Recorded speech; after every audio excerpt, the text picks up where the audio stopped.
Border 2 में कितने धुरंधर हैं। जब भी किसी फिल्म का ट्रेलर आता है तो वो एक दुकान के ऐड के जैसा होता है कि हमारे यहाँ से खरीदो, देखो हमारे पास कितना माल है और माल के साथ क्वालिटी का माल।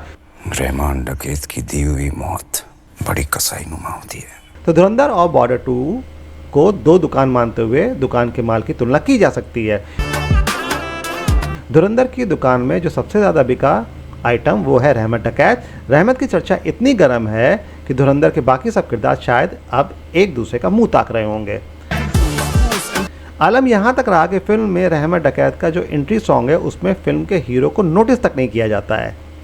जैसे ही बॉर्डर 2 का शटर खुलता है, ट्रेलर शुरू होता है, इंडियन बेस पर अटैक दिखाया जाता है। तुम जहां से भी घुसने की कोशिश करोगे। सनी पाजी का वॉइस ओवर शुरू होता है। उनकी आवाज़ में कुछ तो ग्लिच है, जैसे गुटखा खा के पूरा थूका ना हो, या आवाज़ में बुढ़ापे का असर, कुछ तो है। तुम जहां से भी घुसने की कोशिश करोगे। ट्रेलर के 14वें सेकंड से वो बोलना शुरू करते हैं और 91वें सेकंड तक वो बोलते जाते हैं और फिर अगले 7 सेकंड तक उनकी चीख निकलती है। तो अभी तक कुछ भी का ट्रेलर के लेवल पर क्या सनी पाजी की जवानी का अंदाज उनके बुढ़ापे को जवानी के जैसे दिलचस्प बना सकता है फिल्मी किरदारों में? अगर इन सब ने अपनी प्रॉब्लम्स का बहाना देकर छुट्टी ले ली तो ये जंग कैसे जीती जाएगी? बताओ।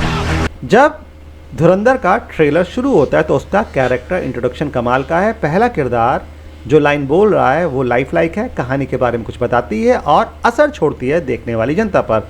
1971 के जंग के बाद पाकिस्तान में बड़ा उदास सा माहौल था। वहीं दूसरी ओर बॉर्डर 2 में जब सनी पाजी अपनी बुढ़ाती आवाज़ में देशभक्ति का तड़का लगा के कुछ बॉम्बास्टिक लाइन से बॉर्डर 2 अपनी दुकान का सारा सामान बेच देना चाहती है। हिम्मत है तो आ, ये खड़ा है हिंदुस्तान। सनी पाजी के अलावा बाकी के किरदार अलग अलग वजह से ज़मीन पर लोटे हुए हैं। वरुण का किरदार धूल उड़ाती मिट्टी पर लोटा हुआ है, दिलजीत दोसांझ का किरदार घास पर लोटा हुआ और तीसरा किरदार शिप की ज़मीन पर लोटा हुआ। फिर सनी पाजी का वॉइस ओवर सुन के ज़मीन पर लिटे हुए किरदार भरी बेहोशी के बाद बिना किसी मेडिकल ट्रीटमेंट के जोश में खड़े हो जाते हैं। तो ये देख के जनता में कितना जोश आया।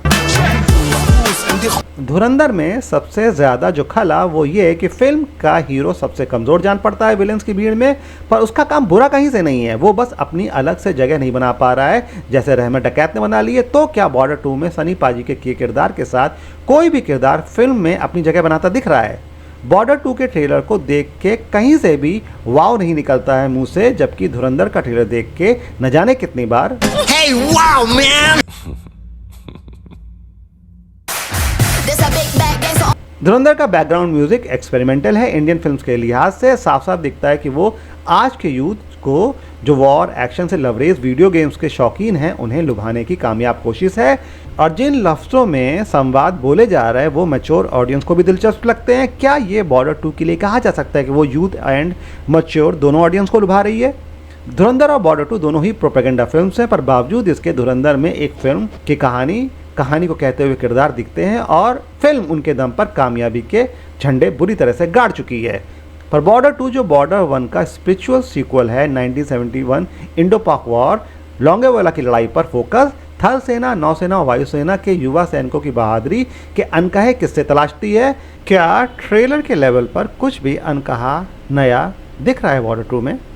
बॉर्डर 1 के ट्रेलर से अगर बॉर्डर 2 को कंपेयर करें तो फिल्म आज भी नई सी दिखती है। मर चुका है वो।